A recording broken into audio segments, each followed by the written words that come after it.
students, today in this video, we will learn the remaining causes for the rise of assertive nationalism. So open your History Civics textbook, page number 49. We will start from the sixth cause, influence of international events. Assertive nationalism was inspired by the examples of international events. For the first time, Japan, an Asian country, defeated Russia. Italian forces were defeated by the Abyssinians in Ethiopia. In South Africa, the Boers fought for 3 years, that is from 1899 to 1902, against the British Empire. In Ireland, people were waging a full-scale home rule agitation. These events broke the myth of the invincibility of the Europeans. Myth means false belief, and invincibility means that cannot be conquered. So these events, these international events broke the myth, false belief that they cannot conquer Europeans, that they cannot defeat Britishers. So now they were thinking, Indians were thinking that even they can throw Britishers out of India. It is possible for them. Underline. The assertive nationalists felt that the united masses could throw out the British yoke.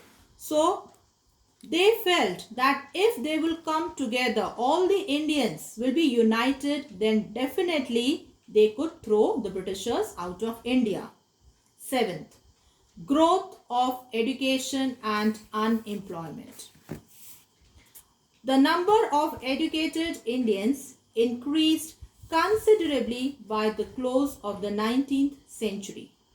Large numbers of them were employed in the administration on low salaries, while many others faced unemployment. So, many Indians, they were employed in the administration, they got jobs, but their salaries were very low. And others were jobless, they faced unemployment, they were without job. Their grievances made them look critically at the nature of the British rule. Underline. These educated, low-paid or unemployed Indians became the followers of assertive nationalism.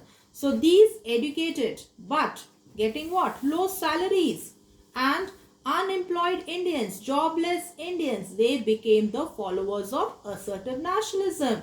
Even they realized that they should follow the path of violence to remove Britishers from India.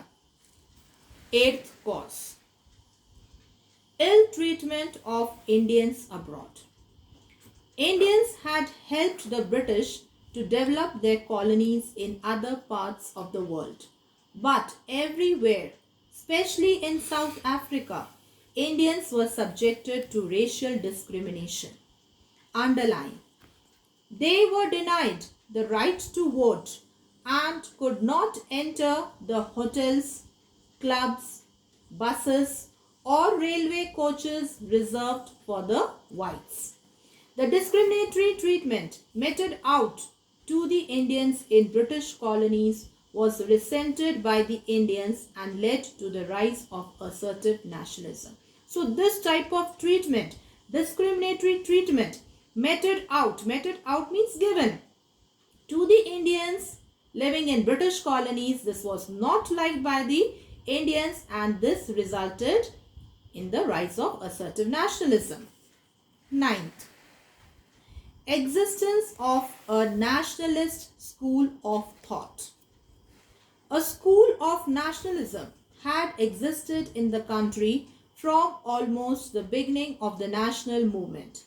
This school was represented by leaders like Raj Narayan Bose and Ashwani Kumar Dutt in Bengal and Vishnu Shastri Chiplunkar in Maharashtra. These nationalists found an opportunity to lead the second stage of the national movement at the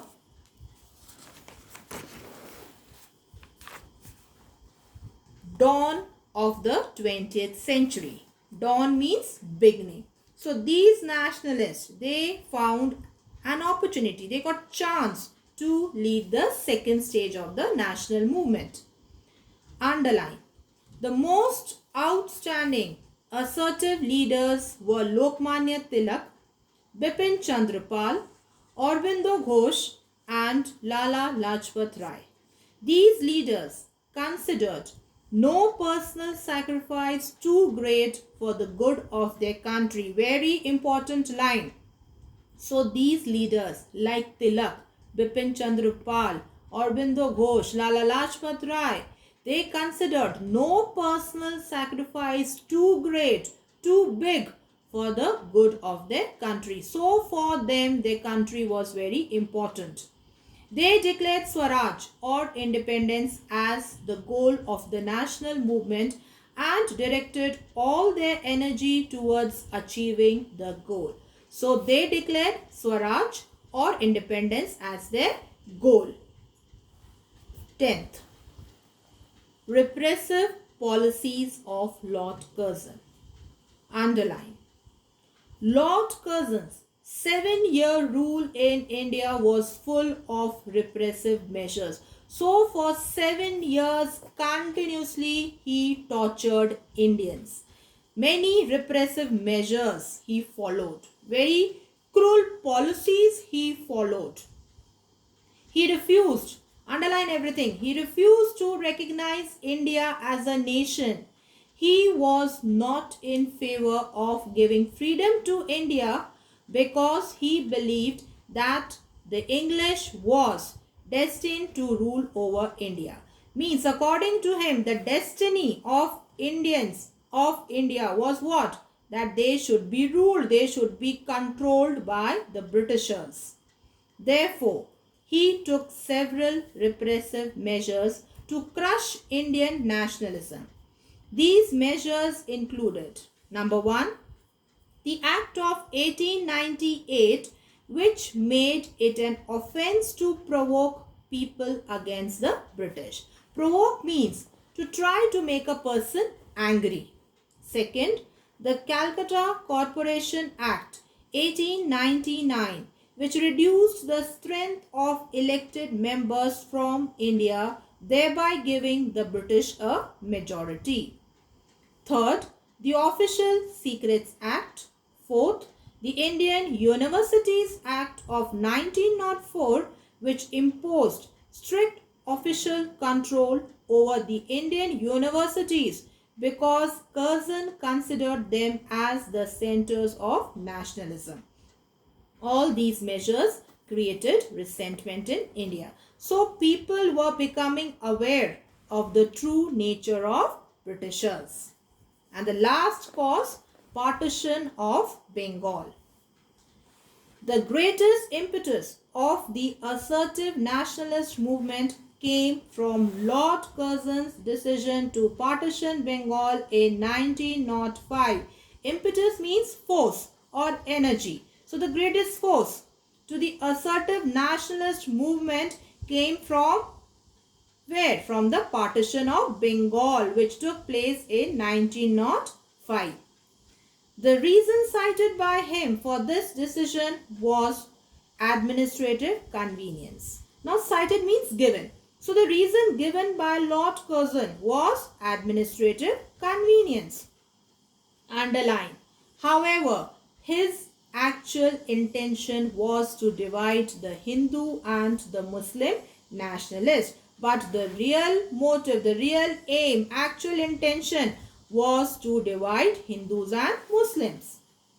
The decision resulted in widespread protest and agitation.